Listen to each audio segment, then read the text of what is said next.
जय माँ त्रिपुर भैरवी की। आज गुप्त नवरात्रि के छठे दिन माँ त्रिपुर भैरवी की पूजा विधि विधान करने से सब भक्तों को मनोवांछित फल की प्राप्ति व अभयता का वरदान मिल जाता है।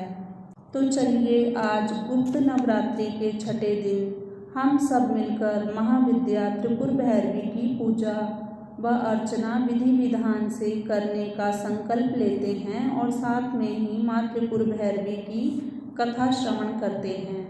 नवरात्रि का त्यौहार साल में 4 बार मनाया जाता है, 2 प्रकाट्य व 2 गुप्त नवरात्रि के रूप में। प्रकाट्य नवरात्रि जो कि चैत्र और आश्विन के महीने में शुक्ल पक्ष की प्रतिपदा तिथि से लेकर नवमी तिथि तक माता के 9 रूपों का पूजन किया जाता है, और गुप्त नवरात्रि जो कि आषाढ़ के महीने में और माघ के महीने में शुक्ल पक्ष प्रतिपदा तिथि से लेकर नवमी तिथि तक 10 महाविद्याओं का पूजन किया जाता है। जो भी सच्ची श्रद्धा व भक्ति के साथ ये नवरात्रि का व्रत करते हैं, पूजन करते हैं, कथा को सच्चे मन से पढ़ते या सुनते हैं, माता उनको सुख व समृद्धि प्रदान करती हैं। आज गुप्त नवरात्रि का छठा दिन माँ त्रिपुर भैरवी का पूजन किया जाता है।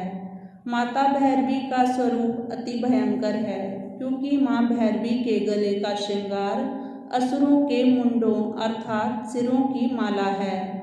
माँ का स्वरूप अत्यंत ही भयानक है, जिसको देखकर ही असुरों तक के दिल कांप उठते हैं। भैरवी माता दाह संस्कार व प्राकृतिक क्रियाओं के माध्यम से मृत शरीर को उसके घटक भावों में वापस बदलने की अनुमति प्रदान करती हैं। मृत शरीर का दाह संस्कार किया जाता है ताकि शरीर को सामान्य प्रक्रिया के हिस्से के रूप में 5 तत्वों में आत्मसात किया जा सके। माँ भैरवी की विशिष्टता उनका स्वरूप है, जिसका सूक्ष्म तत्व का तेजस की अभिव्यक्ति के साथ गहरा नाता है। वह तापस के रूप में जाने जाने वाली परिवर्तनकारी, गर्मी और तेजस के रूप में जाने जाने वाली दिव्य रोशनी दोनों का प्रतीक है।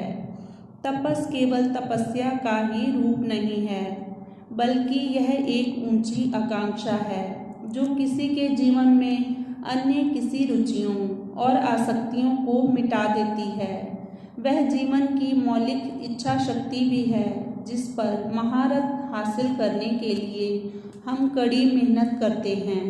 मन एकांकी रूप से एकाग्र हो जाता है जब इसे इसके साथ आनंदमय एकता के लक्ष्य पर स्थिर किया जाता है। इस एक चित्तता के लिए अद्वैत का अनुभव संभव है, जिससे सभी नाम व रूप मिट जाते हैं। एक आकांक्षी जो शुद्ध आनंद बनने के लिए अपने मन को खाली करने में सफल हो जाता है, उसे अपना वास्तविक रूप प्राप्त कर लिया है। चतुर्भष्टि योगिनी में 64 योगिनियों का उल्लेख है।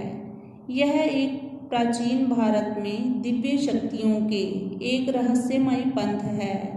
ये 64 योगिनी जो स्वयं को माँ भैरवी की दासी मानती थीं। इन योगिनियों की आदिवासी परंपराएं थीं।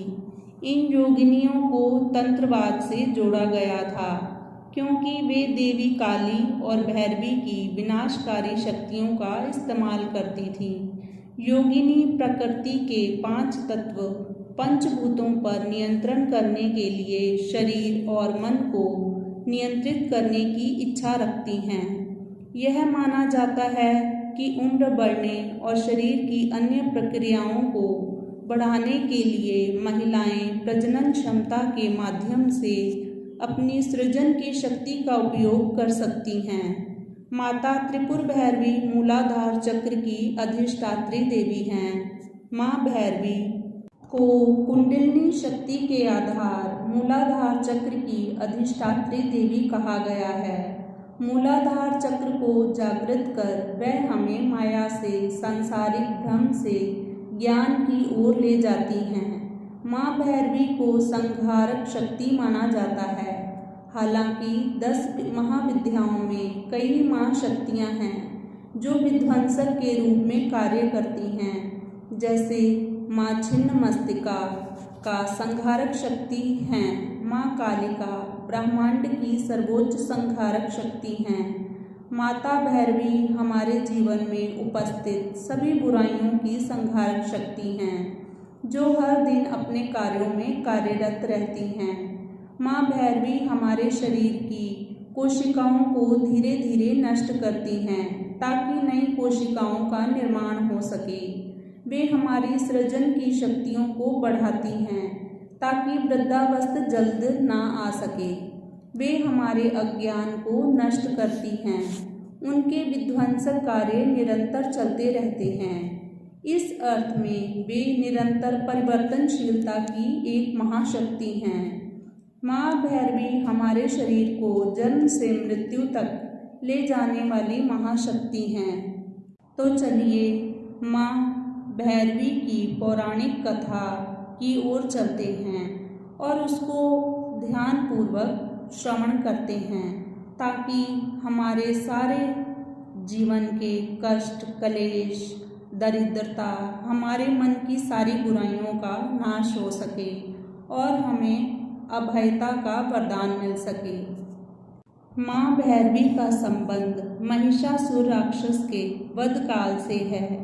माँ के लाल लाल वस्त्रों के साथ गले में मुंडमाला सुशोभित हो रही है और अपने शरीर पर रक्त चंदन लेप कर रखा है और माँ के दाहिने हाथ में माला और किताब है। उनका बायां हाथ अभय मुद्रा को दर्शाता है और वे कमल के आसन पर सुशोभित होती हैं। ये माँ त्रिपुर भैरवी ही हैं जिन्होंने 18 भुजाओं वाली माँ दुर्गा का रूप धारण करते हुए उत्तम शहद पीकर महिषासुर का वध किया था। साधना से संबंधित देवी काम, लोभ, क्रोध, ईर्ष्या, मोह, अहंकार को मनुष्य को मुक्ति प्रदान करती हैं और योग अभ्यास में सफलता दिलाने में मदद करती हैं। मनुष्य सभी प्रकार के विकारों से मुक्ति पाकर योग के उच्चतम स्तर पर पहुंच सकता है। कुंडलिनी शक्ति के जागरण के लिए सभी प्रकार के मानवीय दोषों से मुक्त होना अत्यंत आवश्यक है और यह माँ त्रिपुर भैरवी के आशीर्वाद के बिना असंभव है। माँ भैरवी की 2 छवियाँ हैं। एक देवी काली जो बिना सिर वाली लाश के ऊपर शमशान घाट में विराजमान हैं। माँ काली की 4 भुजाएं जिनमें एक में तलवार सुशोभित है, दूसरी भुजा में त्रिशूल सुशोभित है, तीसरे में मुंड सुशोभित है और चौथी भुजा में अभय मुद्रा में है, जो कि भक्तों को अभय वरदान देती हैं, जिससे कि भक्तों को हर प्रकार के डर भय से मुक्ति प्राप्त होती है। इनकी साधना से बुरी आत्माओं, बुरे स्वप्न से मुक्ति प्राप्त होती है। माँ भैरवी की विधि विधान से पूजा करने पर योग्य वर की प्राप्ति होती है। घर में सुख समृद्धि व शांति की प्राप्ति होती है। माँ भैरवी की पूजा अन्य रूपों में भी की जाती है, जैसे कि त्रिपुर भैरवी, चैतन्य भैरवी, शुद्ध भैरवी, भुवनेश्वर भैरवी, संपतप्रद भैरवी, कमलेश्वरी भैरवी, कालेश्वरी भैरवी, बागेश्वरी भैरवी, रुद्र भैरवी, भद्र भैरवी और शर्तकुटी भैरवी। त्रिपुरा भैरवी तांत्रिक क्रियाओं की देवी हैं। वह भगवान की अभिव्यक्ति के भयानक रूप का प्रतिनिधित्व करती हैं। वह 10 विद्याओं में से एक हैं। शक्ति के इस रूप की पूजा करने वाले भक्तों को भगवान शिव की महाविद्या रिद्धि सिद्धि प्रदान करती हैं। इसलिए हमें गुप्त नवरात्रि के 6ठे दिन माँ भैरवी की पूजा अर्चना विधि विधान से अवश्य करनी चाहिए। जो प्राणी गुप्त नवरात्रि का व्रत नहीं भी करता, वे भी माँ त्रिपुर भैरवी की कथा को अवश्य श्रवण करें, जिससे कि उस प्राणी को जीवन में अभयता का वरदान प्राप्त हो और उसके यश में वृद्धि हो, मान सम्मान की प्राप्ति हो। गुप्त नवरात्रि के छठे दिन माँ त्रिपुर भैरवी जी की कथा का समापन करती हूँ। जय माँ त्रिपुर भैरवी जी की, जय माँ दुर्गा।